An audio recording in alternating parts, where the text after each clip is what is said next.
everyone, welcome back to new content of Cybrosys. In today's video, we're going to discuss about the expected features of Odoo 19, that is the front-end creation of tickets. So let's dive into the website module. From the website module here, you can find the new button. So if you want to just get this option, always ensure that you have enabled the developer mode.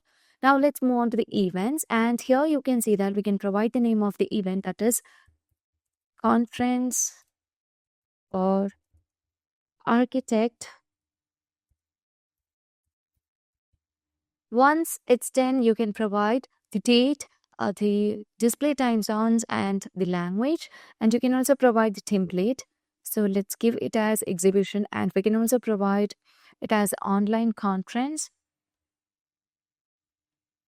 And if you want to provide any other templates here, you can provide.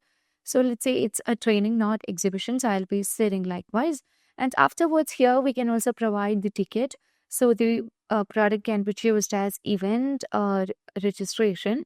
And here we have different options for the registration, such as event registration, standard, VIP, and simply event registrations. So here I would like to choose that. So if you want to just choose the standard, you can also set that. So there is no change in the price of just event registration and the standard one. So we only just need to go with one. And afterwards, we can save the changes that we have made. And you can see that we have easily created the event over here. So we can save the changes that we have made. And here you can see when it starts and when it ends over here. And you will get all the details from here.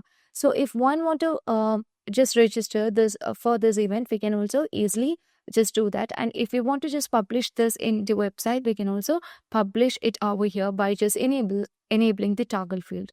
So upon clicking on register here, you can see that the attendee could choose the ticket, that is the event registration with the dollar as 30 or with the dollar as 100. That will be for the VIP ticket.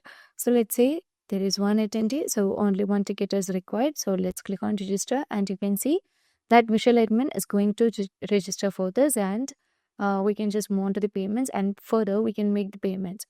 So if he want to make the payment by using the billing address, he can just go with that, and he can just confirm with his payment.